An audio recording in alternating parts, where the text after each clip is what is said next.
ketokohan dan kepiawaian Datuk Seri Anwar Ibrahim secara utuh ternyata tidak mudah. Karena beliau itu adalah manusia multidimensi. Sebagian kita mungkin hanya mengenal satu dimensi dari keseluruhan sosok tokoh Anwar Ibrahim. Mungkin sebagian hanya mengenal beliau sebagai seorang ahli politik, seorang strategis yang cemerlang, yang mampu melakukan kejutan-kejutan politik. Itu memang benar, itu benar. Seorang strategis politik yang mampu melakukan kejutan-kejutan. Saya sendiri jadi mangsa kejutan itu.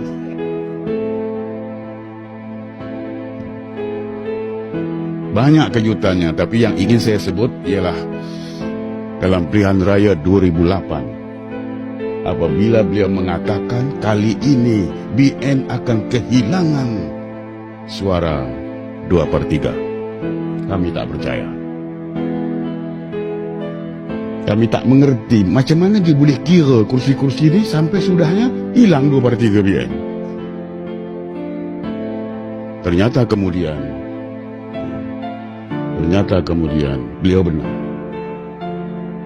Sehingga saya mengatakan beliau ini ahli matematik yang sangat ganjil. Jawabannya betul, tapi jalannya itu tak jelas. Macam mana boleh dapat suara banyak ini? Tak jelas dia punya. Tapi jawabannya betul. Nah, itulah antara kehebatan beliau sebagai Al-Kawakibi mengatakannya begitu.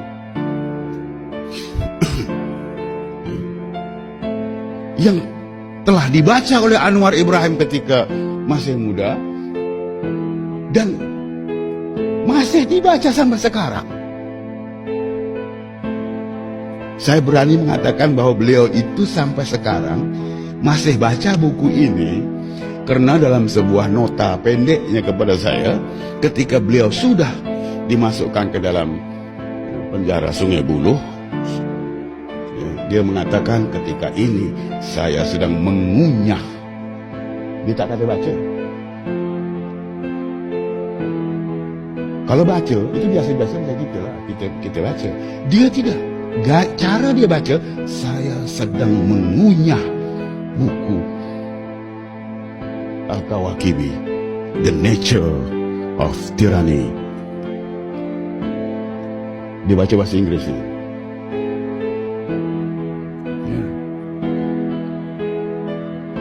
Dia bila sebut mengunyah, artinya dia rasakan setiap poin, setiap ayat, setiap kata itu dia rasa.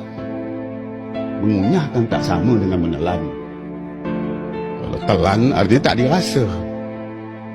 Tapi Anwar Ibrahim bila membaca, begitulah caranya membaca.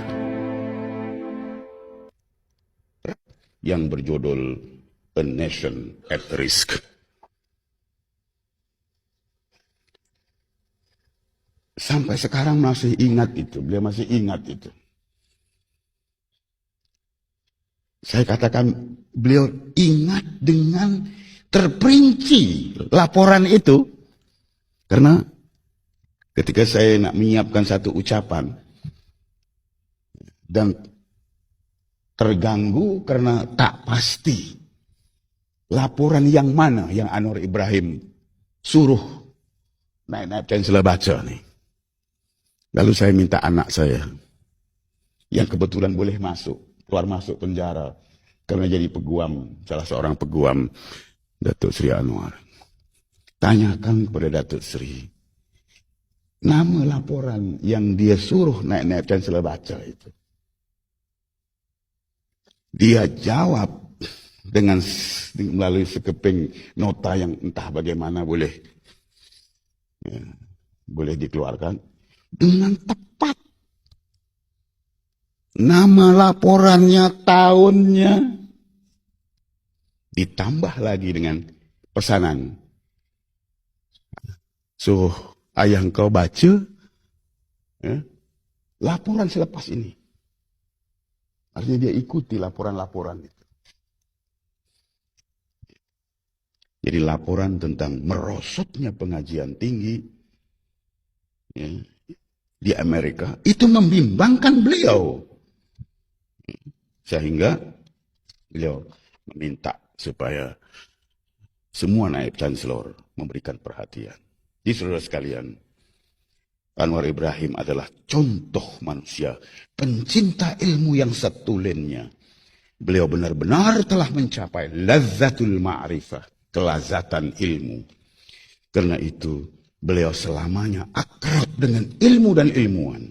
Apabila berbicara tentang sesuatu, dapat dipastikan beliau memang tahu apa yang dibicarakannya. Bukan pura-pura tahu seperti setengah orang. Itu saya pastikan. Dia tidak berlakon pura-pura tahu. Apa yang disebut, dia tahu apa yang dia sebut. Ya, dan kita pun tahu, boleh cam. Orang yang pura-pura tahu itu kita tahu, kita nampak. Salah sebutlah. Ya.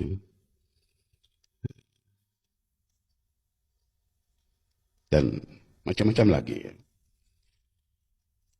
Pidato-pidatonya yang memukau. Bagi saya, pidato-pidatonya yang memukau. Bukan hanya karena gaya retorikanya yang istimewa. Tapi lebih daripada itu adalah kekentalan idenya yang terhasil dari penjelajahannya dalam dunia keilmuan yang memang cukup luas. Bagi beliau, kemanusiaan seorang manusia bukan pada raga jasmaninya, tapi pada akal budinya. Demikianlah keyakinan dan pegangan hidup Anwar Ibrahim yang tampaknya sangat teruja dengan bait-bait puisi Abul Fatah Al-Busti. Ya khadimal jismi kam tashqa li khidmatihi litatlubar ribha mimma fihi khusranu aqbil ala nafsi wastakmil fadailaha fa anta bin nafsi la bil jismi insanu. Wahai pengabdi jasmani, betapa penat kau merawatnya, bak mencari laba di pasar ruginya segala niaga. Hadap sajalah jiwa dan minda, bena hingga sempurna dengan akal budi, bukan raga jasmani. Engkau jadi manusia. Terima kasih. Assalamualaikum warahmatullahi wabarakatuh.